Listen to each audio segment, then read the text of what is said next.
Good morning, everyone. How are you today?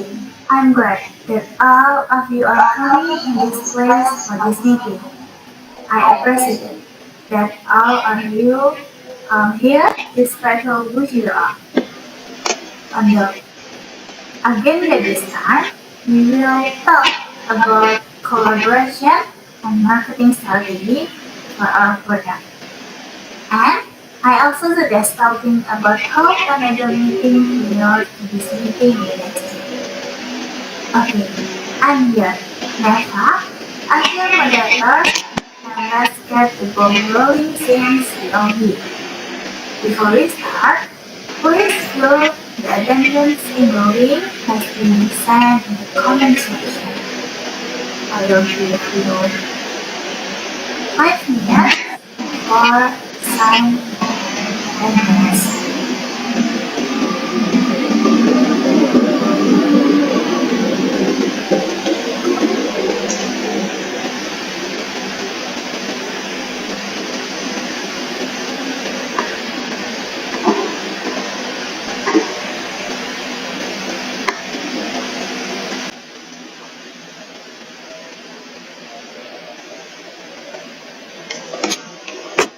Please take your action.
Done.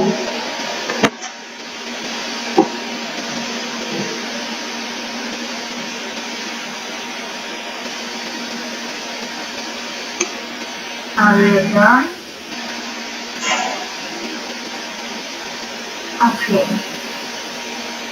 And now, move to invite Miss Aisha to give some remarks as director.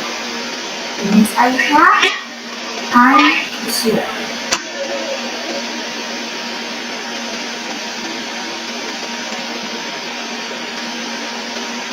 Okay. Starting out, I asked Ratu Mulet to take out the attended present today to discuss plan for cooperation and synergy between PT Minister Group and PT Herman Group. Strategi kolaborasi dan komunikasi antar kedua perusahaan. Kami telah bekerja keras untuk mengidentifikasi peluang dan tantangan yang ada di depan kita. And I am confident that with hard work and team collaboration, we can achieve the goals that have been set. Rencana strategis ini menjadi panduan bagi kita semua untuk mencapai. And I hope we can move with patience and dedication to make it happen. Let's start or step towards success together. Thank you. Okay, Miss Aisha, thank you for your present. I will give you or comment.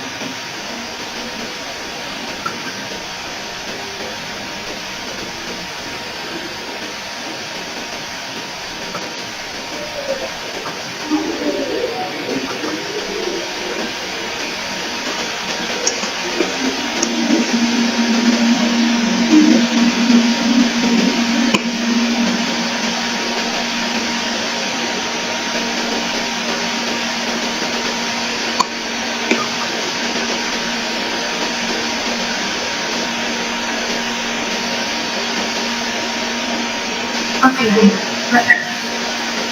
pertama saya akan menjelaskan mengenai tujuan diadakannya rapat ini, yaitu untuk merencanakan sebuah kerjasama antara PT Lufrigo dan PT Holman Group untuk sebuah inovasi terbaru yang merupakan tujuan dari kolaborasi dari kedua perusahaan. Untuk itu, kolaborasi ini memiliki tujuan untuk memastikan integritas berjalan lancar dan untuk mengatasi hambatan yang muncul secara bersama, serta tentunya untuk menguntungkan kedua belah pihak, yaitu PT Lufrigo dan PT Holman Group. Kerjasama ini tentunya memiliki dampak positif dan negatif. That I will start from the positive impact that has arise, including first, meningkatkan efisiensi dan produktivitas. Kolaborasi yang baik antar tim dapat mempercepat penyelesaian proyek dan meningkatkan produktivitas secara keseluruhan. Second, meningkatkan inovasi dan kreativitas. Dengan kolaborasi, tim dapat saling berbagi ide dan pemikiran yang dapat memunculkan inovasi baru dalam desain dan produksi. Third, peningkatan kepuasan pelanggan. Dengan berkomunikasi secara efektif antara tim, perusahaan dapat memberikan layanan yang lebih baik kepada pelanggan, meningkatkan kepuasan pelanggan, dan memperkuat hubungan bisnis. Fourth, pengelolaan proyek yang lebih efektif. Contoh saja, komunikasi yang lancar meningkatkan pengelolaan proyek yang lebih efektif dengan menetapkan tanggung jawab yang jelas dan pemantauan kemajuan yang konsisten. Hal ini mengurangi risiko keterlambatan dan biaya tambahan. 5. Meningkatkan fleksibilitas dan adaptabilitas. Tim yang terintegrasi dengan baik dapat lebih cepat beradaptasi terhadap perubahan pasar atau kebutuhan pelanggan. Fleksibilitas ini penting untuk menjaga daya saing perusahaan. And 6. Kualitas produk yang lebih baik. Kolaborasi yang efektif antara tim, desain, dan produksi dapat memastikan bahwa produk akhir memiliki kualitas yang tinggi dan sesuai dengan standar perusahaan. And let's move to the negative impact that arise, including ketidakjelasan dalam tanggung jawab. Jika tidak ada komunikasi yang jelas antara tim, hal ini tentu saja dapat menyebabkan tumbang tindih tanggung jawab dan konflik internal. Bahkan, kesulitan dalam koordinasi.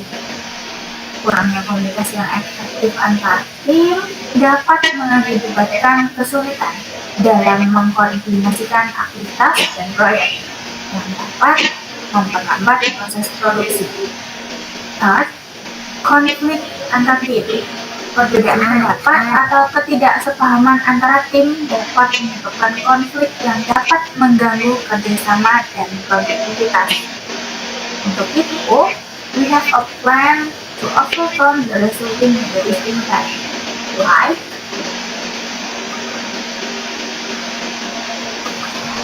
one, membangun budaya kerja yang terbuka. Second, mengadakan pertemuan reguler antar tim. Third, menetapkan aturan dan prosedur komunikasi yang jelas.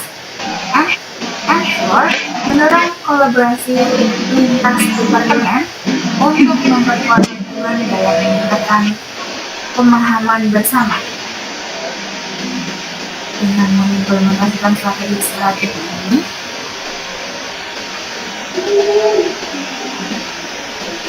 harap kita bisa dapat bisa dapat menyelesaikan kolaborasi ini dengan baik. Untuk selanjutnya, saya akan memberikan pemberian selanjutnya kepada Miss Aurel. Miss Aurel, time is yours.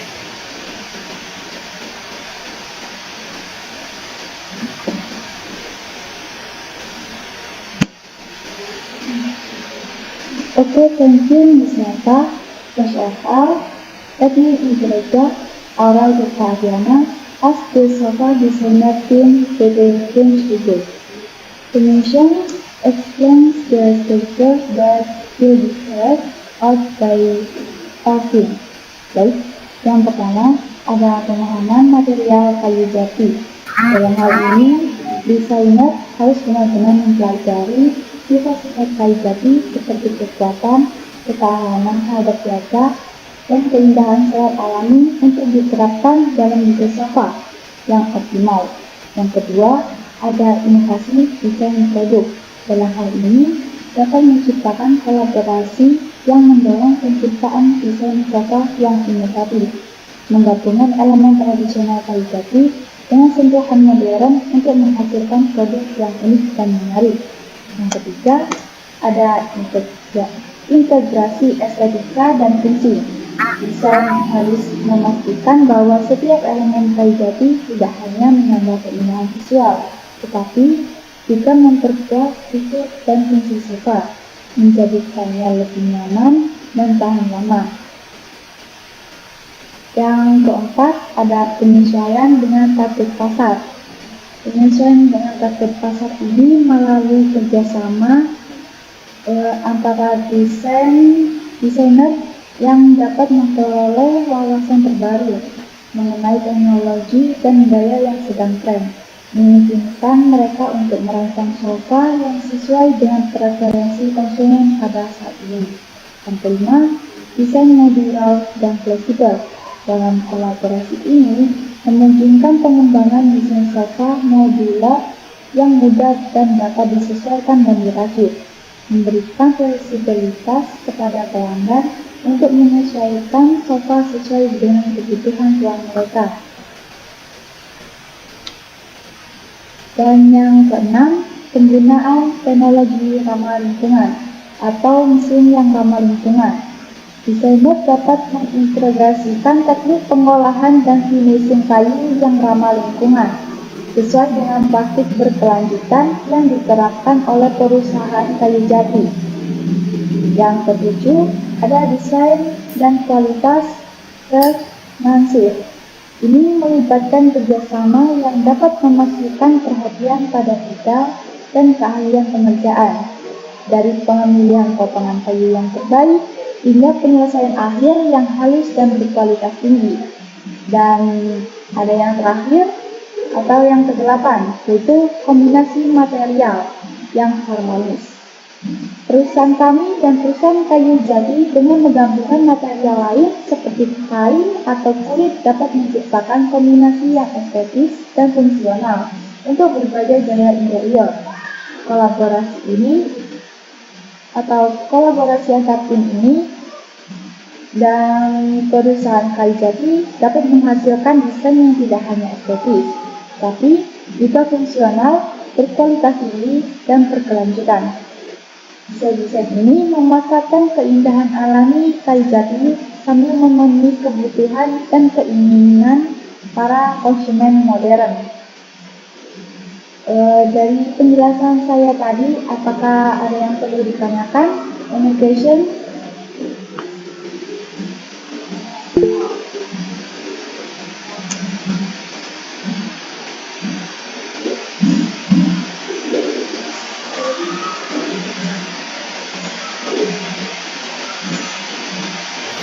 Okay, sekarang you can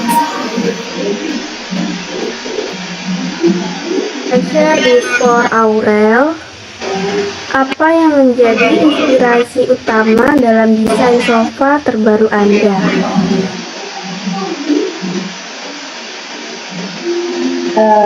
Okay, thank you Ms. Farah for your question. I'll give you permission to answer. Inspirasi utama kami berasal dari tren desain interior global. serta umpan balik dari para pelanggan. Kami juga mengambil inspirasi dari alam dan bentuk geometris untuk menciptakan desain yang estetis dan ergonomis. Apakah sudah terjawab, Miss Farah? Baik, terima kasih.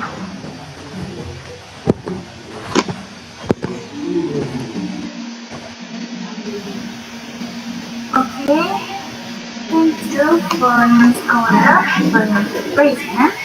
And let's move to the next topic. And I will give the explanation for Miss Lita. For Miss Lita, I'm special.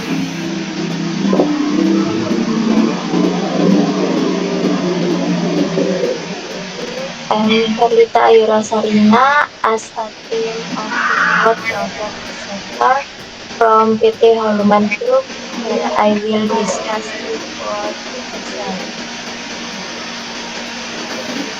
Dan sofa dari kayu jati membutuhkan perhatian pada detail, kreativitas, dan pemahaman tentang karakteristik kayu jati. Untuk membuat sofa yang bagus dari kayu jati, penting untuk mengenali kayu jati yang berkualitas. Pertama, kepadatan kayu jati. Kualitas memiliki kepadatan yang tinggi, membuatnya kuat dan tahan lama.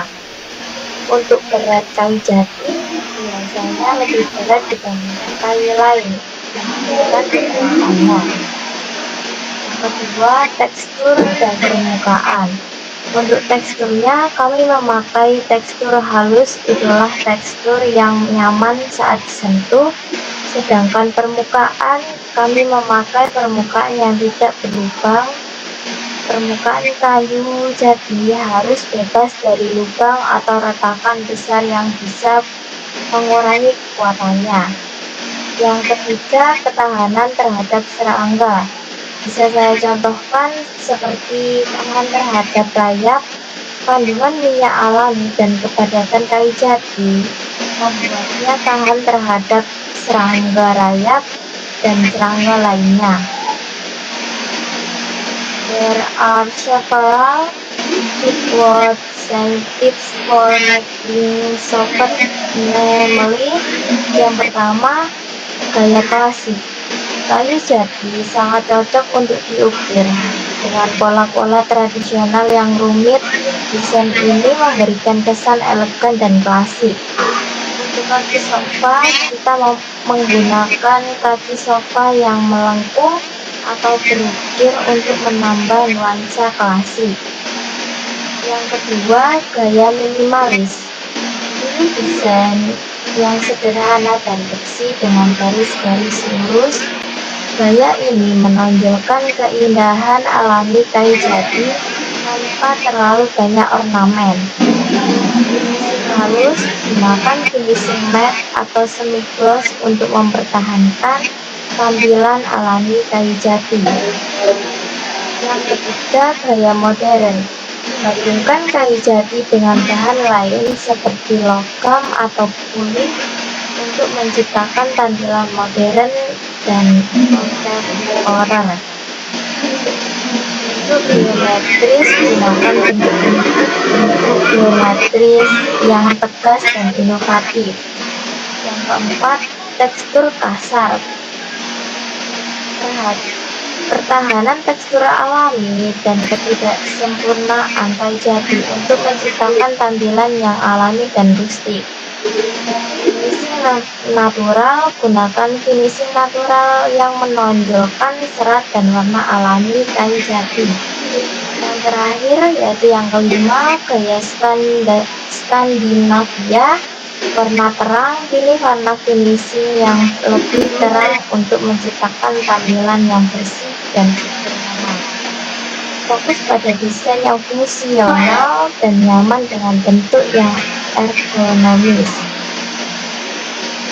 By focusing on these tips and characteristic, product designer teams can ensure that TIC remains competitive and meet consumer needs. Thank you all for your attention. I have completed the explanation regarding designer for word. Any question? Apakah ada pertanyaan? Jika tidak ada pertanyaan, saya akan mengakhiri penjelasan dari saya. Terima kasih.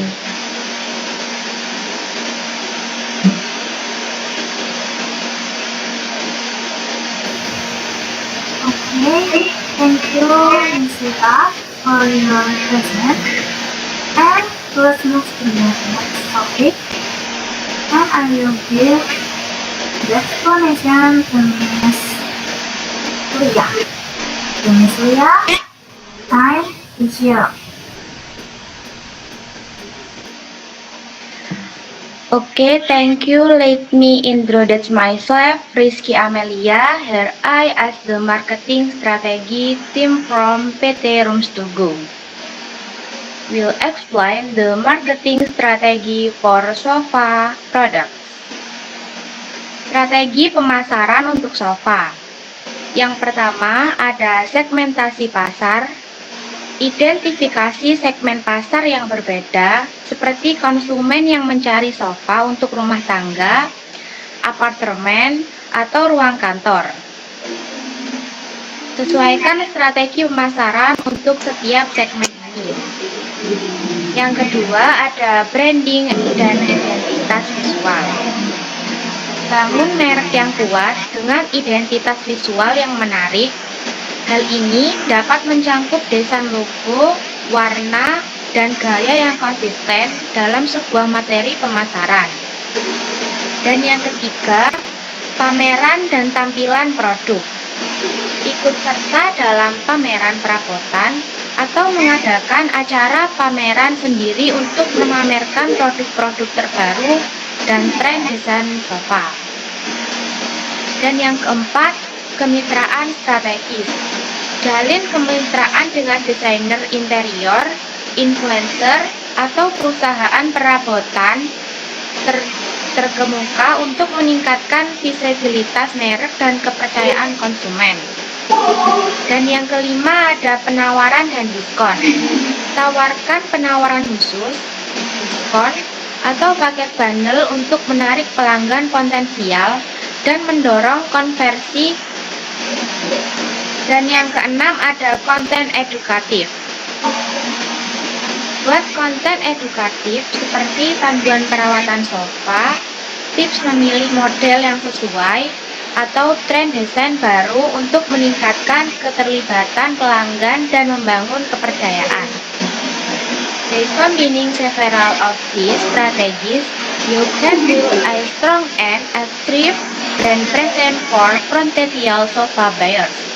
Next there is, yang pertama ada pemasaran digital, menggunakan media sosial, situs web, dan platform e-commerce untuk memperluas jangkauan dan menarik pelanggan potensial. Dengan konten visual menarik, testimoni, pelanggan, dan promosi khusus. Dan yang kedua, penawaran custom. Tawarkan opsi custom untuk memungkinkan pelanggan memilih warna, bahan, dan desain yang sesuai dengan preferensi mereka.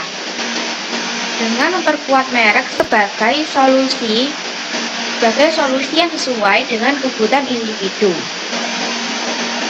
Dan yang ketiga, program afiliasi.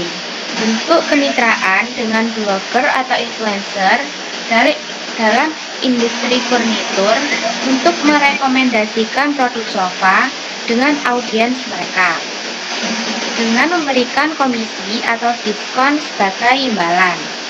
Dan yang keempat, ada layanan pelanggan yang unggul. Prioritaskan pengalaman pelanggan dengan menyediakan layanan pelanggan yang responsif, ramah, dan membantu, serta menawarkan garansi produk yang solid untuk membangun kepercayaan dan loyalitas pelanggan. Dan yang kelima ada pemasaran influencer. Berkolaborasi dengan desainer interior terkenal di media sosial memiliki audiens yang relevan dengan pasar target. Mereka dapat membantu mempromosikan sofa melalui konten yang menarik. Dan yang keenam, pemasaran konten. Membuat konten yang relevan dan berguna terkait dengan perabotan dan desain interior, seperti artikel blog, video tutorial, seperti video atau panduan pemilihan sofa. Ini tidak hanya meningkatkan kesadaran merek, tapi juga menunjukkan otoritas dalam industri. And the last, pemasaran visual. Gunakan platform visual di Instagram dan Pinterest untuk membagikan foto dan video sofa dalam konteks yang menarik dan inspiratif. Ini membantu menarik perhatian calon pembeli yang mencari inspirasi desain interior. Thank you all for your attention. I have completed the explanation of sofa marketing strategy. Presentasi tentang strategi pemasaran sofa. Any question? Apakah ada pertanyaan? Okay, Miss Lita.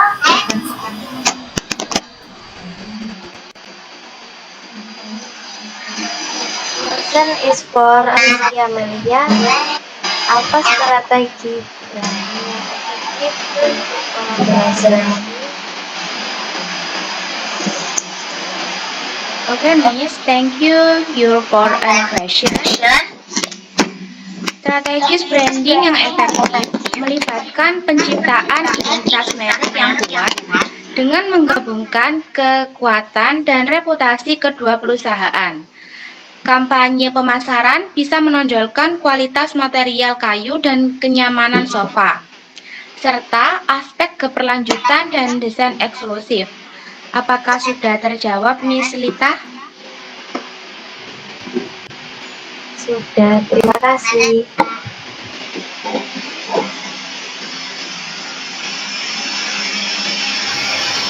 Baik, kita tidak ada pertanyaan lainnya.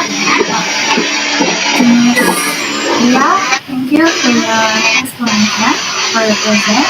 Now, I will give the next explanation to Miss Farah. Miss Farah, time is you.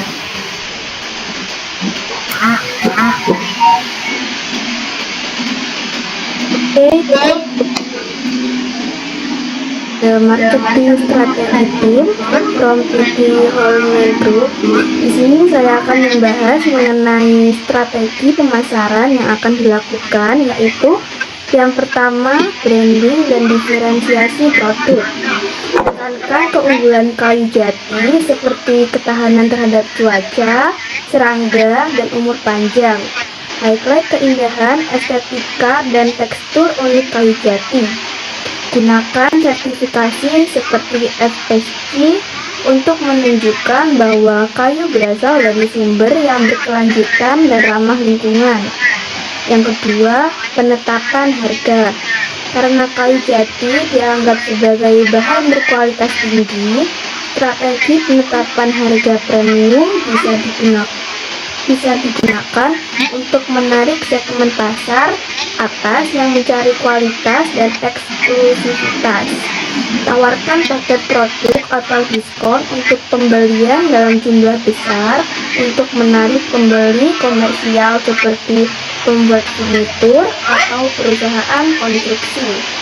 Yang ketiga, distribusi dan penjualan. Bangun jaringan distribusi yang kuat dengan pengecer furnitur, toko bahan bangunan, dan pabrik furnitur. Kombinasikan penjualan online melalui e-commerce dengan showroom fisik untuk memberikan pengalaman belanja yang lengkap bagi konsumen. Yang keempat, promosi dan pemasaran. Manfaatkan platform media sosial seperti Instagram, Facebook, dan Pinterest untuk menampilkan produk kayu jati dengan foto-foto berkualitas. Gunakan iklan berbayar dan strategi SEO untuk meningkatkan visibilitas online. Partisipasi dalam pameran furnitur, konstruksi, dan dekorasi rumah untuk memamerkan produk kepada pasar yang lebih luas.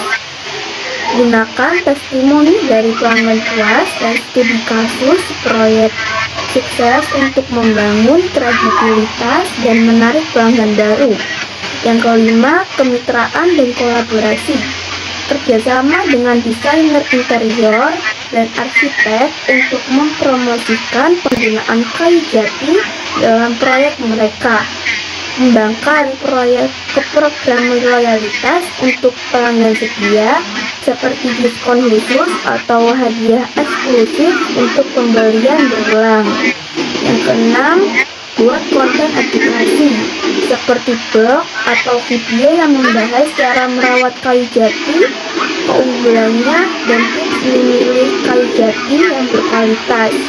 Adakan workshop atau seminar tentang penggunaan kayu jati dalam desain interior dan eksterior, baik secara online maupun offline. That's all the discussion regarding Pickwood marketing strategies. Next, I will discuss marketing strategies for wooden products and sofas, which will be implemented after this meeting, including yang pertama, paket bundling. Buat paket bundling yang menggabungkan produk kayu jati seperti meja kopi atau rak buku dengan sofa yang sesuai. Tawarkan diskon khusus untuk pembelian paket ini. Promosikan paket bundling melalui semua saluran pemasaran, termasuk website, media sosial, dan email marketing. Yang kedua, kolaborasi dengan produsen sofa. Bekerja sama dengan produsen sofa untuk menciptakan koleksi furnitur yang terkoordinasi. Misalnya, desain meja atau rak kayu jati yang cocok dengan desain dan warna sofa tertentu. Lakukan geo-branding dengan produsen sofa terkemuka untuk meningkatkan kredibilitas dan daya tarik produk. Yang ketiga, showroom dan pameran. Buat showroom bersama di mana produk kayu jati dan sofa ditampilkan dalam satu ruang. Ini memungkinkan pelanggan untuk melihat bagaimana kedua produk tersebut melengkapi satu sama lain. Ikuti pameran furnitur bersama dengan mitra produsen sofa untuk menampilkan koleksi kombinasi dan menawarkan perawatan khusus selama pameran. Yang keempat, konten marketing. Buat konten visual seperti foto dan video yang menampilkan kombinasi produk kayu jati dan sofa dalam berbagai pengaturan ruangan. Gunakan konten ini untuk promosi di media sosial, website, dan iklan digital. Tulis artikel dan posting blog tentang cara menciptakan ruang tamu yang elegan dengan kombinasi furnitur kayu jati dan sofa. Sertakan tips dekorasi dan inspirasi desain. Yang kelima, media sosial dan influencer marketing. Kerjasama dengan influencer atau desainer interior untuk mempromosikan kombinasi produk kayu jati dan sofa. Minta mereka membuat konten yang menampilkan produk dalam pengaturan yang menarik. Jalankan kampanye media sosial yang menyoroti keunggulan kombinasi produk kayu jati dan sofa. Gunakan hashtag khusus dan ajak audiens untuk berbagi foto ruang tamu mereka menggunakan produk Anda. Yang keenam, pengalaman pelanggan di toko. Tata produk kayu jati dan sofa secara menarik di toko fisik untuk memberikan inspirasi kepada pelanggan tentang bagaimana mereka bisa mengkombinasikan kedua jenis furnitur tersebut. Sediakan ruang uji coba di toko di mana pelanggan dapat mencoba berbagai kombinasi furnitur dan mendapatkan saran dari staf atau desain interior. Yang ketujuh, program loyalitas dan referral. Buat program loyalitas di mana pelanggan mendapatkan poin untuk setiap pembelian furnitur kayu jati dan sofa yang dapat ditukar dengan diskon atau produk gratis. Implementasikan program referral yang memberikan insentif kepada pelanggan yang merekomendasikan produk kepada teman atau keluarga. Yang kedelapan, promosi khusus dan diskon. Tawarkan promosi khusus untuk pembelian kombinasi produk kayu jati dan sofa, seperti diskon presentase atau hadiah gratis. Adakan penjualan musiman dengan penawaran menarik pada paket kombinasi produk selama hari raya, akhir tahun, dan acara khusus lainnya. Yang kesembilan, sertifikasi dan keberlanjutan. Komunikasikan bahwa produk kayu jati Anda bersumber dari hutan yang dikelola secara berkelanjutan. Ini dapat meningkatkan daya tarik bagi konsumen yang peduli lingkungan. Tampilkan sertifikasi keberlanjutan dan kualitas pada produk untuk menambah nilai dan kepercayaan pelanggan. Dengan menggabungkan strategi ini, perusahaan dapat menciptakan sinergi antara produk kayu jati dan sofa, meningkatkan penjualan dan memberikan nilai lebih tinggi bagi pelanggan. Are there any questions regarding the strategy discussion?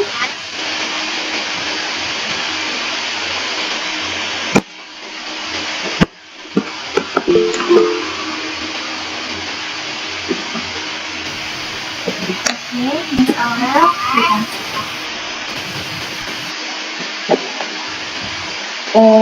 Excuse me, Miss Farah, let me ask, bagaimana mengkomunikasikan nilai unik dari produk hasil kolaborasi ini kepada konsumen? Terima kasih.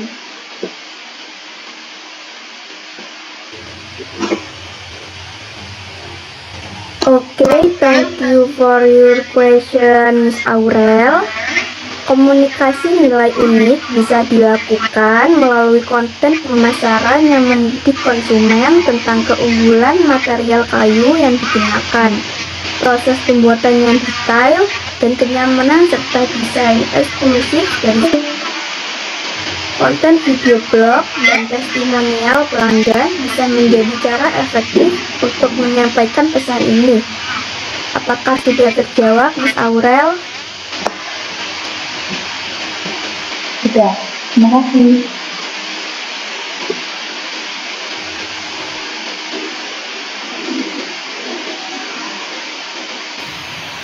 Baik, terima kasih kepada dan dengan ini kita dapat simpulkan bahwa keduanya saling melengkapi dan menciptakan produk yang berkualitas tinggi dan efisien. Dengan mendapatkan kayu jati yang tahan lama, di sofa yang menciptakan produk yang tidak hanya nyaman tetapi juga tahan lama. Kolaborasi ini dapat menciptakan variasi dan inovasi dengan penyajian furnitur yang menarik, minat pelanggan, dan meningkatkan pengalaman konsumen. Dengan ini dapat saya nyatakan selesai. Terima kasih kepada hadirin yang telah meluangkan waktu untuk hadir pada rapat kali ini. And before you leave, please make sure to sign the attendance sheet. Again, I want to thank